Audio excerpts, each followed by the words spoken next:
There is a lie that has been whispered into your ears since the moment you were old enough to understand language. It is a comforting lie. It is a sedative.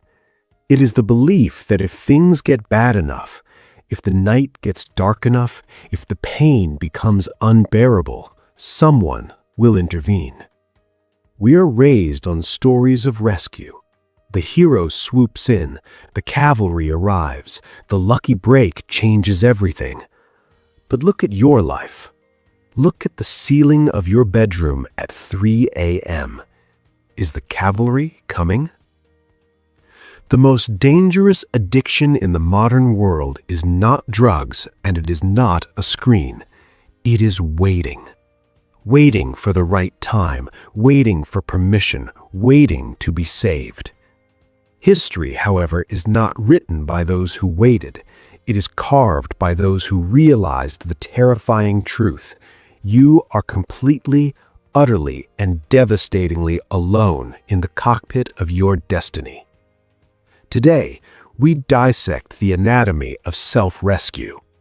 We look at two men separated by 2 centuries, one a ghost from the American South, the other a giant from the dust of Cameroon.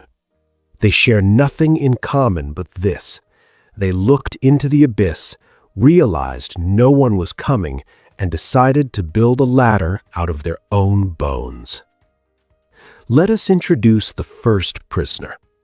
The year is 2013. We are in the streets of Paris. It is winter. Meet Francis. He is 27 years old. By modern standards, he is already a failure. He is homeless. He sleeps in a parking lot wrapped in clothes that do not fit his massive frame. He has no papers, no money, no family. He does not speak the language. To the people walking past him, he is invisible. He is a statistic, a nuisance. But before Paris, Francis was in hell. He spent his childhood in the sand mines of Batié, Cameroon, shoveling rock for pennies, breathing silica dust that turns lungs into stone. He watched his father, a street fighter with a bad reputation, die with nothing. Francis ran. He crossed the Sahara Desert on foot. He drank water from wells poisoned with dead animals. He tried to cross into Europe 6 times. He was cut by razor wire. He was beaten by border guards. He was left to die in the Moroccan forest. He is a man whom the world has actively tried to erase. Now shift your eyes to the second prisoner. The year is 1838. We are in the shipyards of Baltimore, Maryland. Meet Frederick. He is 20 years old. He is property. Legally, he is not a man. He is chattel. He has no last name. He doesn't know his birthday. He was separated from his mother as an infant. He has seen women whipped until their blood ran into the soil. Frederick is a slave. The law forbids him to read. The society forbids him to think. The economy forbids him to own his own body. If he runs, he will be hunted by dogs. If he fights, he will be hanged. Here is the context. Francis is trapped by geography and poverty. Frederick is trapped by law and chains. Most people in these situations wait. They wait for a kind master. They wait for a government program. They wait for God to change the hearts of their oppressors. And usually, they die waiting. But Francis and Frederick shared a specific psychological mutation, a glitch in the matrix. They stopped asking, "Why is this happening to me?" And they started asking, "What am I going to do about it?" The difference between a victim and a victor is not lack of suffering, it is the interpretation of suffering. The modern mind, your mind perhaps, is obsessed with fairness.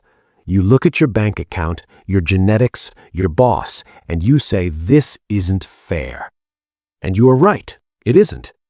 But fairness is a human concept. Nature does not know fairness. Nature only knows consequence. Frederick Douglass realized this when he was sent to a man named Edward Covey. Covey was known as a slave breaker. His job was to crush the spirit of rebellious men. For 6 months, Covey beat Frederick every week. He worked him until he collapsed in the fields. Frederick was broken. He describes himself as a man whose soul had been killed. But then something snapped. One day, while lying in the dirt covered in blood, Frederick looked at the sky and realized that no angel was descending. If the beating was to stop, he had to stop it. The next time Covey came for him, he didn't cower. He grabbed the man by the throat. They fought for 2 hours in the mud. Frederick didn't fight to win. He fought to die. He decided that he would rather be a corpse than a servant. Covey never touched him again. That was the moment the slave died and the man was born. Shift to Francis Ngannou. In the forests of Morocco, waiting to cross the sea on a flimsy inflatable raft, Francis watched people give up. They accepted their fate.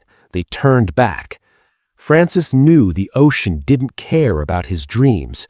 The ocean would drown him just as easily as it would float him.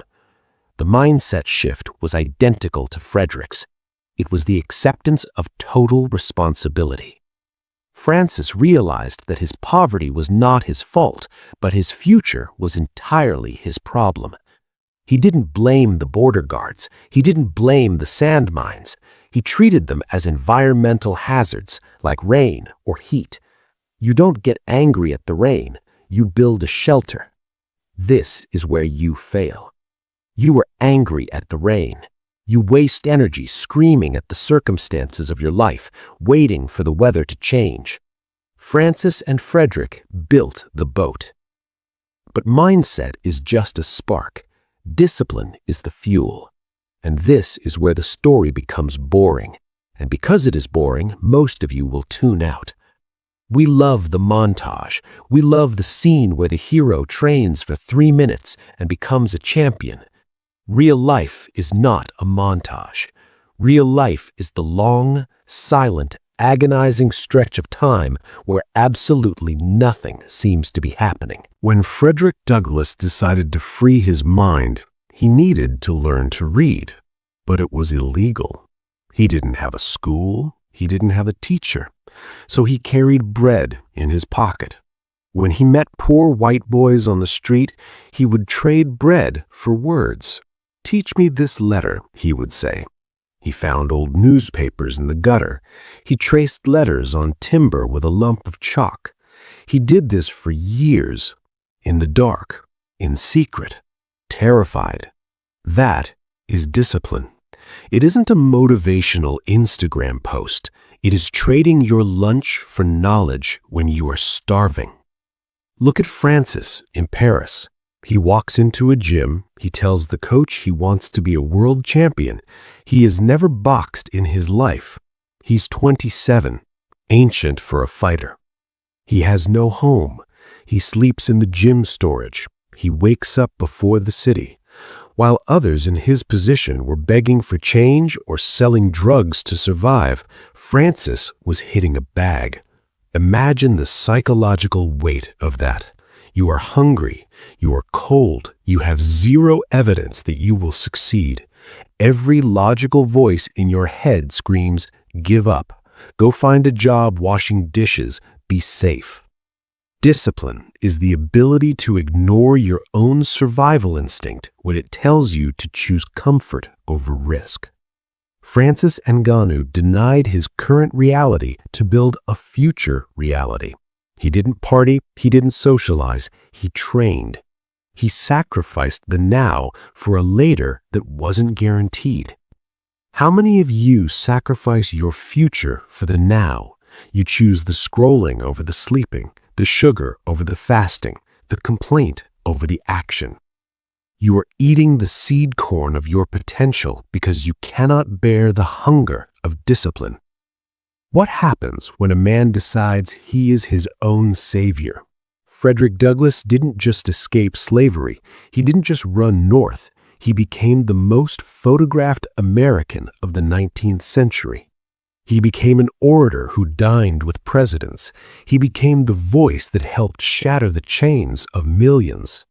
He proved that the mind, once expanded, can never return to its original dimensions. He didn't just save himself. His self-rescue became a lighthouse for a nation. And Francis, the boy from the sand mines, became the heavyweight champion of the world. He stood in the center of the octagon, a belt of gold around his waist, the most feared man on the planet. But the money isn't the point. The belt isn't the point. The point is the autonomy. When the UFC tried to control him, tried to treat him like an asset rather than a partner, Francis left. He walked away from millions because he remembered the sand mines. He remembered that he didn't cross the ocean to be another man's employee. He crossed it to be free. He bet on himself again, and he won again. The legacy of these men is not in their bank accounts. It is in their eyes. Look at a photo of Frederick Douglass. Look at a photo of Francis Ngannou. You see the same look.